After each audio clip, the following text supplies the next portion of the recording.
Let's see how to add borders in Microsoft Word. So first off, we want to open Microsoft Word. And as you can see right here, we have our document ready. Now, to add your page borders, simply head on over to the Design tab.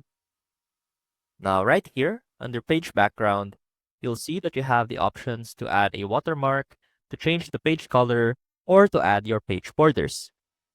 Now, let's go ahead and highlight our text first. Now, click on Page Borders.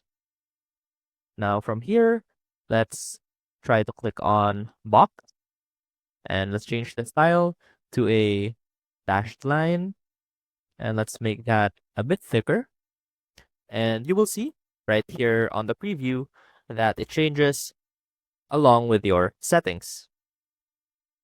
Now, you can choose to apply it to the whole document or to one particular section of the document.